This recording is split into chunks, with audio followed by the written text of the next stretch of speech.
LA Tenorio nagsalita na nga sa paglipat niya sa Magnolia Chicken Templados bilang head coach. Handa na ba talaga siya sa much bigger role niya sa pag-alis niya nga dito sa Barangay Ginebra? At Al Francis Chua, nakausap na nga itong si Chito Victolero bago daw ito si Baken bilang head coach. Naging okay kaya ang naging usapan nila mga ka-sports? Yan ang pag-uusapan natin sa video na ito. Matagal-tagal na ang usap-usapan na mag-shuffle na nga itong Magnolia Hotshots at dahil nga sa pagtatagal nilang hindi na nag-champion dito nga sa PBA.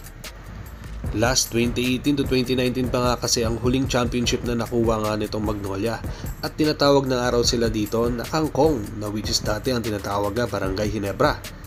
Ngayon, dahil nga sa nanganganib na nga ang mga players nga nito dahil nga sa sunod-sunod na pag-alis nila katulad nga ni Xavier Lucero at nga nito ni Will Navarro na maglalaro na nga sa ibang liga, ay isa nga ito sa pinaplano na mag-shuffle ng mga management ditong lalo na sa Magnolia. At dahil nga natalo sila dito sa TNT na kung saan twice to beat advantage sila, ayun na pala ang hudyat na last game na pala ni Chito Victolero bilang head coach nga dito ng Magnolia.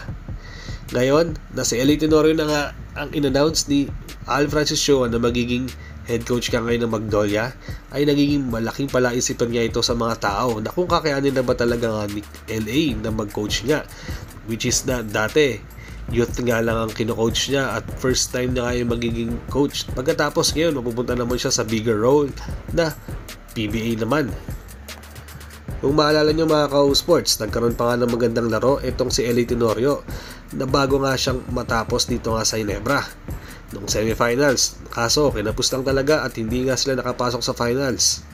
Tapos ngayon, kinausap pala siya nito ni Boss Al Francis Chua na kung handa na ba daw talaga siya na maglaro nga or lumipat na ng ibang koponan para maging head coach.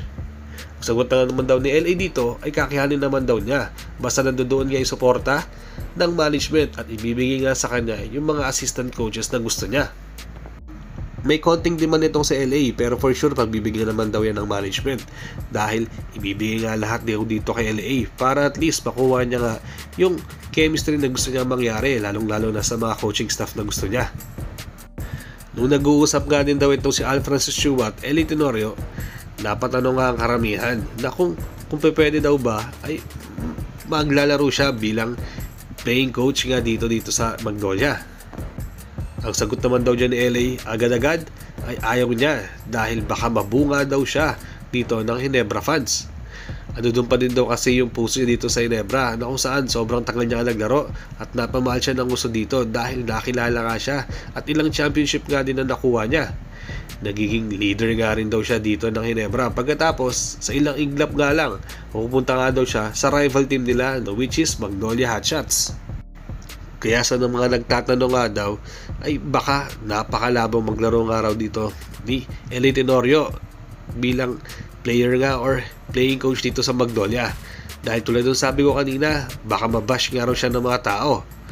Alam naman ng karamihan na kaya pa naman daw maglaro nga ni LA kahit pa napunta nga siya or nakaranas nga siya ng cancer sa ilang taon na nakalipas.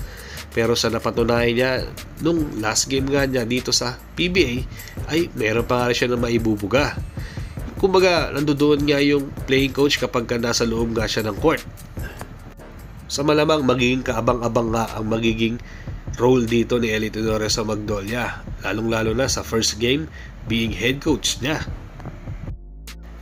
Sa kabilang dako naman ay nakapag-usap din daw pala itong si Chito Victolero at Al Francis Chua na alam naman ng karamihan na medyo malapit nga ito sa kanila. Medyo okay naman daw naging usapan ng dalawang panig na yan dahil nagpaparamdam naman daw talaga itong si Al Francis Chua dito kay Chito Victolero na baka magpalit or mag-shuffle na nga sila after nga ng digest niyang serbisyo dito sa Magnolia. First thing kasi ay nagretiro na nga itong si Rene Pardo.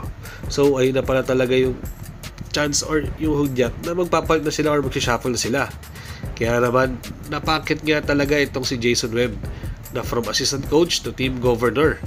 Habang itong si Chito Victolero ay napilitan na nga talagang si Baken at alisin na nga dito ng Magnolia bilang head coach. May konting dampo naman daw nga itong si Chito Victolero, pero natanggap niya na rin naman daw talaga yon dahil sa 9 years niya ay binuhos naman daw at ginawa niya ang lahat para makakuha nga ng championship at maging contender nga dito ang Magnolia. Pero sadyang hindi na nga talaga napalad nga talaga itong sitwasyon niya ngayon. Sa ngayon nga daw mga ka-O-Sports ay magpapahinga nga daw muna sa coaching itong si Victolero at magpo-focus nga daw muna siya sa kanyang pamilya at sa mga pwede niya pa nga daw gawin sa kanyang buhay. Dahil sa ginawang suporta sa kanya ng management at ng mga players, lalong-lalo na nga yung mga boss na kung saan nagtiwala sa kanya ng buo. Dadahan-dahanin na nga lang daw niya ang pag-move on dito sa Magnolia na kung saan napamalapit nga siya ng gusto dito. Dahil sa 9 years ba naman yan mga ka-O-Sports, kahit sino mapapamahal nga talaga. Pero kung kayong tatanungin mga ka-O-Sports, handa na ba talaga itong si L.A. Tenorio na mag-head coach nga at sa bigger role pa? Tapos sa Magnolia Hotshots pa. So magiging rival nga yan ng Barangay Ginebra. Mag-comment lang kayo sa baba